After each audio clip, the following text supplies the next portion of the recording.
Olá! Eu já falei que a reação rápida pode ser um barco furado. Por isso, a proposta da PowerSelf para uma melhor gestão do tempo é a redução da nossa reatividade natural. Reagir menos para agir mais. Mas qual é a diferença entre agir ou reagir? Esta é uma questão hamletiana. Muitos pensam que ação é iniciativa e reação é resposta, mas não. Ação também é uma resposta a um estímulo. Outros pensam que a ação é uma resposta consciente, enquanto que a reação é instintiva. Também não. Uma reação automática também pode ser consciente. Neste vídeo eu vou explicar a diferença entre ação e reação e lembrar a dica-chave da PowerSelf para diminuir a reatividade natural. Um exemplo de reação automática é o piscar. Todos nós piscamos para umedecer a córnea. É o cérebro que comanda, mas isso se processa abaixo do nível de consciência. Reações são condicionadas pelo instinto, hábitos, treinamento ou traumas. Nosso cérebro mais primitivo mantém o equilíbrio interno do organismo e responde às variações ambientais subconscientemente, variando a respiração, batimento cardíaco, temperatura corporal, umidade da córnea, etc. Além disso, nosso cérebro emocional responde instintiva e inconscientemente para evitar a dor, perda e risco, e buscar o prazer e a satisfação de necessidades. Também automatizamos hábitos pelo condicionamento da prática repetida, de recompensa e punição, o treinamento.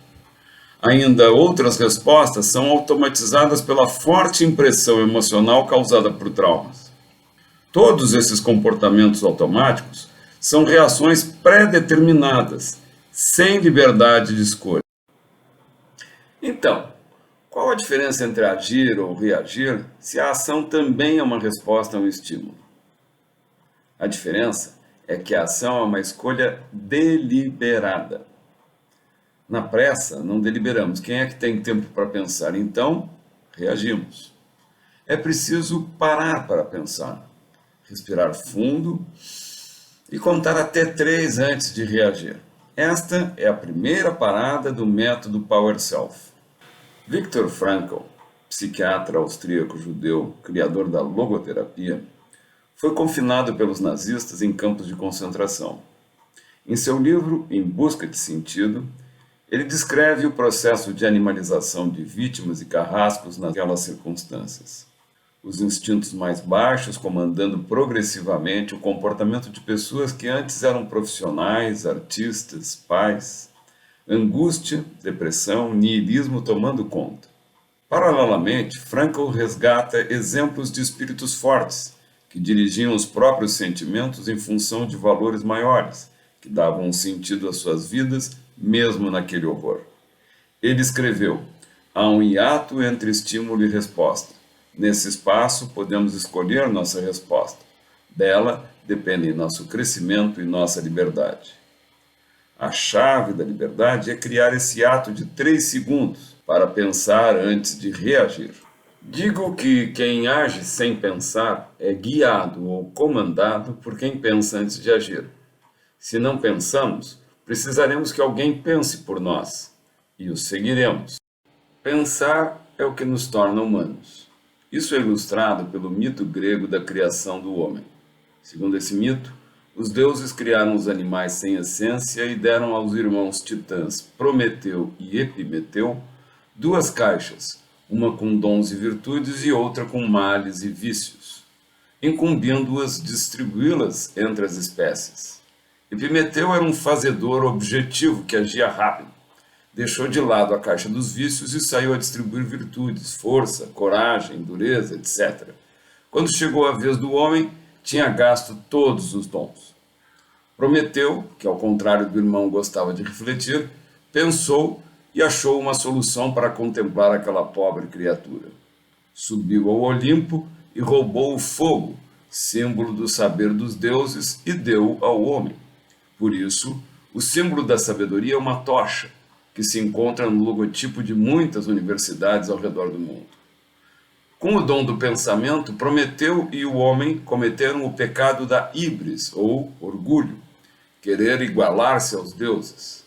Por isso, Prometeu foi acorrentado a um pico, onde uma águia comia diariamente o seu fígado de titã, que voltava a se regenerar. Mas eu ainda não esclareci a real diferença entre reação automática e ação deliberada. Então, vamos voltar ao exemplo do piscar.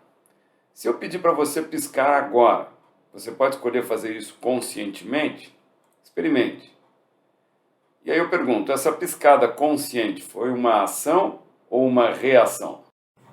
Para responder, é preciso analisar motivações subconscientes, o que não é fácil. É preciso indagar por que você piscou. Se você respondeu que piscou porque eu pedi, isso pode significar duas coisas distintas. Você pode ter deliberado e decidido colaborar porque parecia o curso de ação mais sensato. Neste caso, você deve ter avaliado as consequências possíveis da sua ação.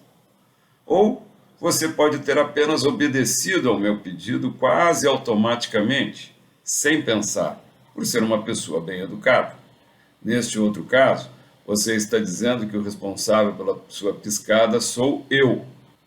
Enquanto que, no primeiro caso, você se responsabilizou, pelo menos em parte, pelas consequências, no segundo caso, você se exime de qualquer responsabilidade.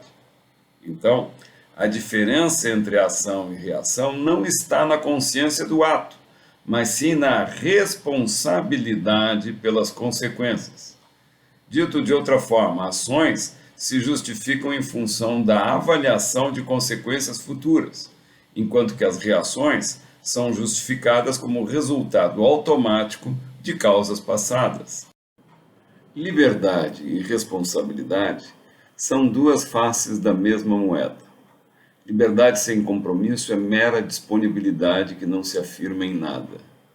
A liberdade de satisfazer instintos e apetites sem responsabilidade degenera em arbitrariedade.